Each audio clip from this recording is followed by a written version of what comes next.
नमस्कार। आज की कक्षा में हम हिंदी भाषा शिक्षण की बात करेंगे। हिंदी भाषा शिक्षण विद्यार्थियों, मैं सबसे पहले आपको एक चीज़ बताना चाहूँगी कि हिंदी भाषा शिक्षण को पढ़ते समय आप एक चीज़ अपने दिमाग में पूरी तरह से स्थापित कर लें कि हिंदी भाषा शिक्षण का मतलब ये नहीं है कि आप हिंदी को पढ़ रहे हैं, आप हिंदी नहीं पढ़ रहे हैं, आप हिंदी के शिक्षक बनने जा रहे हैं, हिंदी भाषा के शिक्षक बनने जा रहे हैं। तो उसमें आपको माध्यमिक और उच्चतर माध्यमिक कक्षाओं में हिंदी भाषा को किस तरह से पढ़ाया जाए, कैसे उद्देश्यों को प्राप्त किया जाए शिक्षण के, ये पढ़ने की आवश्यकता होती है। तो आज हम हिंदी भाषा शिक्षण को पढ़ने के साथ ही अपना आरंभ करते हैं कि भाषा शिक्षण, हिंदी भाषा शिक्षण पढ़ने से पहले हमें ये जानना होगा कि आखिर भाषा शिक्षण है क्या। जब हम भाषा की बात करेंगे तो भाषा चाहे कोई भी हो, किसी भी भाषा की बात करें, भाषा का अर्थ है विचारों और भावों की अभिव्यक्ति, यानी मनुष्य अपने विचारों और भावों का परस्पर जब आदान प्रदान करता है, उनका विचार विनिमय करता है और उनका आदान प्रदान, विचार विनिमय और उनकी अभिव्यक्ति जब करता है तो उसे हम भाषा कहते हैं। ये हुआ भाषा का अर्थ कि भाषा किसे कहते हैं। अब भाषा का अर्थ जानने के बाद में दूसरा जो हमारे सामने प्रश्न उपस्थित होता है वो ये होता है कि भाषा के प्रकार कितने हैं। यदि हम किसी भी सामान्य मनुष्य से, बालक से या सामान्य व्यक्ति से यदि हम बात करेंगे तो अगर हम पूछते हैं कि भाषा के कितने प्रकार हैं तो निर्विवाद रूप से ये कहा जाएगा कि भाषा के दो प्रकार हैं, एक मौखिक प्रकार और दूसरा लिखित प्रकार। लेकिन मैं आपसे पहले ही कह चुकी हूँ कि आप सभी हिंदी भाषा के शिक्षक हैं और हिंदी भाषा के शिक्षकों को अपनी भाषा का पूर्ण ज्ञान होना अनिवार्य है। इसलिए हमें जानना होगा कि वास्तव में भाषा के प्रकार कौन से हैं। तो भाषा के प्रकारों में सबसे पहले आएगा सांकेतिक भाषा, दूसरा हमारा आएगा मौखिक भाषा और तीसरी हमारी होगी लिखित भाषा। अब मैं सबसे पहले आपको समझा देती हूँ कि सांकेतिक भाषा क्या होती है।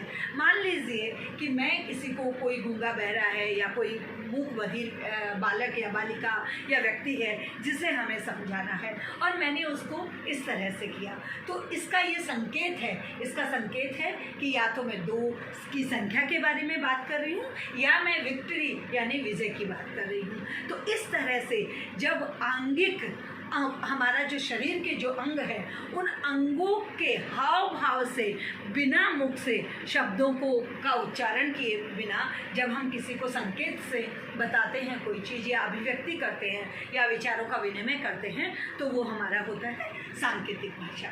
सांकेतिक भाषा के बाद में दूसरा भाषा का प्रकार है मौखिक भाषा। जैसे अभी मैं आप लोगों को पढ़ा रही हूँ और मैं आप लोगों को बता रही हूँ कि भाषा क्या है, हिंदी भाषा क्या है, हिंदी भाषा का शिक्षण क्या है। जब हम शब्दों, वाक्यों के माध्यम से जब हम अपने विचारों और भावों की अभिव्यक्ति करते हैं और उसको बोल करके जब किसी के सामने प्रकट करते हैं तो वो होता है भाषा का मौखिक प्रकार। और तीसरा जो भाषा का प्रकार है वो है लिखित प्रकार, यानी जब हम अपने इस अनुभवों से और संग्रहित ज्ञान से जब हम अपने विचार और भावों को लिखित रूप में जब प्रस्तुत करते हैं तो वो हमारा आ जाता है लिखित भाषा का प्रकार। तो इस प्रकार से भाषा के 3 प्रकार होते हैं। भाषा के प्रकारों को जान लेने के बाद में सबसे बड़ी जो चीज़ ये है वो हमें जान लेनी होगी कि शिक्षण कैसे है। शिक्षण का सामान्य अर्थ है सीखना और सिखाना, यानी एक व्यक्ति जिसने अनुभव प्राप्त कर रखा है वो सिखा रहा है और दूसरे जो कम अनुभवी हैं वो उस चीज़ को सीख रहे हैं। अब जब हम शिक्षण की बात करेंगे तो भाषा कोई भी हो, अब हम शिक्षण पे चले गए हैं कि किस तरह से सिखाया जाता है। सीखने के लिए भाषा को सीखने के लिए या किसी भी चीज़ को सीखने के लिए मनुष्य के सामने 4 कौशल होते हैं। 4 कौशलों की हम बात करेंगे और वो 4 कौशल जो हैं उनको मैं पहले आपको क्रमबद्ध रूप से केवल मैं उनके नाम बता देती हूँ कि कौन कौन से कौशल है, उसके बाद में हम उस पर विस्तार से चर्चा करेंगे। सबसे पहला हमारा कौशल होता है श्रवण कौशल। दूसरा कौशल हमारा हो गया वाचन कौशल, तीसरा कौशल हमारा है लेखन कौशल और चौथा कौशल हो गया हमारा पठन कौशल। मैंने अभी आपको 4 कौशल बताए हैं। सबसे पहले श्रवण, फिर वाचन, फिर लेखन और फिर पठन। अब कई बार प्रश्न ये उठता है, मान लीजिए आप ही में से कोई प्रश्न करता है कि पहले पठन क्यों नहीं, पहले लेखन क्यों नहीं, आपने सबसे पहले श्रवण क्यों बोला। तो इसको मैं आप ही लोगों के माध्यम से आपको समझाना चाहती हूँ। आप सारे लोग अपने दिमाग से 5 मिनट के लिए अपने घर परिवार में चले जाइए और वहाँ देखिए कि कोई नवजात शिशु है या छोटा बच्चा है, 1-2 साल का बच्चा है। आप उस पर अपना ध्यान केंद्रित करिए और देखिए कि जब वो बच्चा छोटा होता है तब हम उसको सबसे पहले उसके परिवार के माता पिता, दादा दादी, नाना नानी, चाचा चाची, बुआ मौसी जो भी हैं वो उसको बोलना सिखाते हैं। वो उसको आवाज़ लगाते हैं, मुन्ना, बाबू, या उसको कहते हैं बोलो बेटा पापा, बोलो बेटा माँ, बोलो बेटा दादा, नाना, इस तरह की चीज़ें। और जब इस तरह की ध्वनि उसके कान में पड़ती है तब उसके घ्राणेंद्रियाँ जो कान है उनमें वो ध्वनि जाती है और उसका ध्यान आकर्षित होता है और सबसे पहले वो सुनना सीखता है। तो जो उसके सुनने का कौशल है उसको भाषा या साहित्य की, अगर हम साहित्य की के रूप में उसको समझें तो हम ये कहेंगे कि सबसे पहले बालक का श्रवण कौशल का विकास होता है। बालक जब सुनता है उसको कहा जाता है कि बोलो माँ, बोलो पापा, तब वो कोशिश करता है। कोशिश जो करता है उसको हम अनुकरण कहते हैं, यानी वो पीछे पीछे चलने की कोशिश करता है और वो अनुकरण में पै, मैं, द, न इस तरह बोलना सीखता है। तो पहले उसके कानों ने सुनना शुरू करा और सुनने के बाद उसने मुख से उन शब्दों को उच्चारित करना शुरू किया। तो जो ये उच्चारण की क्षमता है या उच्चारण का कौशल है इसको हम कहेंगे वाचन कौशल। अब तीसरा कौशल आता है हमारा लेखन कौशल। अब आप में से कोई कह सकता है कि नहीं मैम लेखन कैसे, पहले पढ़ेंगे तभी तो हम लिखेंगे या पढ़ना सीखेंगे तब हम लिखना सीखेंगे। नहीं, इस पे बहुत अनुसंधान हो चुके हैं और मेरे मन की जिज्ञासा या मेरा जो अंतर द्वंद्व है वो तब एक तरह से ख़त्म हुआ जब मैंने खुद ने पुस्तक लिखी और उसमें मैंने काफ़ी अध्ययन किए और काफ़ी हिंदी साहित्य के विद्वानों से चर्चा के बाद ये समझा कि पहले लेखन क्यों आएगा। देखिए, जब बालक छोटा होता है तो हम उसको जब भी भाषा पढ़ाते हैं तो हम उसको पढ़ाते हैं कैसे कबूतर। अब कबूतर की आकृति दिखा करके हमने उसको बताया कि ये तो वो आकृति जो है वो एक तरह से लेखन है। देखिए, मैं आपको एक उदाहरण देके समझाना चाह रही हूँ। ये मेरे हाथ में एक पुस्तक है और इस पुस्तक को पहले मैंने दिखाया, फिर मैंने बोला कि ये पुस्तक है। इसका मतलब आपने एक आकृति देखी, उस आकृति को अपने मस्तिष्क में बैठा लिया और तब आपने बोलना सीखा। उसको जब भी आप देखेंगे, अब चाहे पुस्तक ये है चाहे पुस्तक ये है, आपको ये समझ में आ गया कि पुस्तक क्या है। तो इस तरह से जब आकृतियों के माध्यम से हम पहले लिखना सीखते हैं तो लेखन पहले आता है और उसके बाद में अंतिम में आता है कि उन आकृतियों से जो स्वर, व्यंजन और वर्णमाला और शब्द और वाक्य और वाक्यांश और गद्य और पद्य का निर्माण होता है, वो होता है हमारा लेखन। और लेखन के बाद में जो अंतिम हमारा शिक्षण का कौशल है वो हमारा होता है पठन कौशल। यानी हम कोई भी चीज़ जैसे देख रहे हैं और उसको देख करके हम पढ़ रहे हैं। जैसे मान लीजिए मैंने यहाँ देखा और मैंने पढ़ा कि हिंदी शिक्षण डॉक्टर शिखा चतुर्वेदी।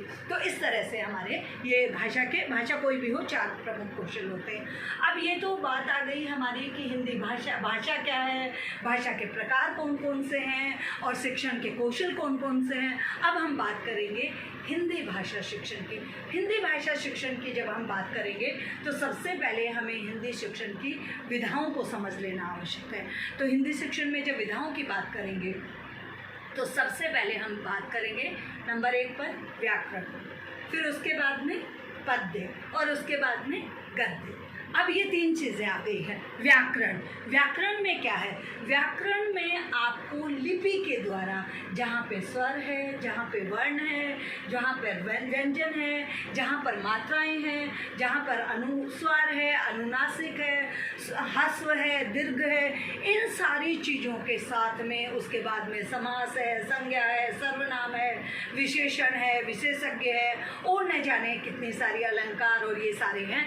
तो ये व्याकरण सबसे पहले, और व्याकरण में इतना ही नहीं है, व्याकरण में शब्दों को, शब्द किस प्रकार से बनते हैं, फिर वाक्य किस प्रकार से बनते हैं, फिर व्याकरण आदि चिन्हों का प्रयोग किस तरह से किया जाता है, कहाँ पूर्ण विराम लगेगा, कहाँ अर्ध विराम लगेगा, कहाँ पे प्रश्नवाचक चिन्ह लिखेगा, कहाँ पे विस्मय आदि चिन्ह लगेगा, इन सब के बाद में वो पहले ये सीखा जाता है, फिर हिंदी शिक्षण की बात की जाती है। इसके बाद में दूसरी जो हमारी विधा है वो हमारा है पद्य शिक्षण। पद्य शिक्षण, पहले हम ये जान लें कि पद्य होता क्या है। पद्य को साहित्य की भाषा में या हिंदी की भाषा में कहा जाए, जो पद्य जो है हमारा, उसका मतलब है जो स्वर, लय, ताल, आरोग्य और अवरोह के साथ जिसे गाया जाए। छोटी कक्षाओं में आपने देखा होगा सबसे पहले विद्यार्थियों को कविताएं पढ़ाई जाती है, छोटा छोटा, जैसे मछली जल की रानी है, जीवन उसका पानी है। पद्य, श्लोक, जिसमें श्लोक आ जाते हैं, हमारी कविताएं आ जाती हैं, हमारी स्तुति आ जाती हैं, मंत्र आ जाते हैं। तो ये सारे के सारे हमारे जो है वो हो जाते हैं, हमारा पद्य हो गया। तो उसके बाद में दूसरी विधा हुई हमारी पद्य। उसके बाद में हमारी तीसरी जो हमारी विधा है वो है गद्य। गद्य शिक्षण में क्या होता है कि गद्य में आप कहानी, उपन्यास हो गया, आपका संस्मरण हो गया, आत्मकथा हो गई, निबंध हो गई, जीवनी हो गई, ये सारी आ गई। जहाँ पे किसी पद्यांश को नहीं, गद्यांश को, यानी कहानी के कोई एक जो गद्य का एक पैरा है, उस गद्यांश को आप जब पढ़ते हैं, किसके साथ में? आरोह है, अवरोह है और व्याकरण आदि चिन्हों का प्रयोग करते हुए जब आप उसको पढ़ते हैं या जब वो लिखा जाता है तो उसको हमारा कहते हैं गद्य शिक्षण। तो इस तरह से साहित्य की 3 विधाएं मुख्य होती है। आज की कक्षा में हमने जो चीज़ें आज हमने पढ़ी हैं वो सबसे पहले है हमारा कि भाषा का अर्थ क्या है। उसके बाद में हमने जाना कि भाषा के प्रकार कौन कौन से हैं।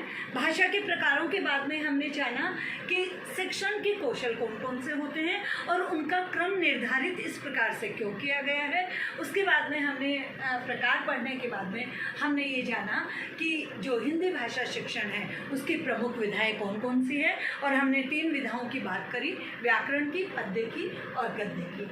आज जो आपको पाठ्यक्रम का जो एक अंश पढ़ाया गया है उसमें से आपको के जितने भी आपको जो भी चीज़ समझ में नहीं आती है या जो भी जिज्ञासा है वो मेरा आपसे विनम्र निवेदन है कि एक बार आप अपने आप स्वतः अध्ययन करें और स्वतः अध्ययन करने के बाद उसमें आपकी जो भी समस्याएं हैं वो आप मुझे भेजें ताकि अगली कक्षा में मैं इसको और कर सकूं। और कल की जो हमारी कक्षा है मैं चाहूँगी कि आप लोग पढ़ के आए।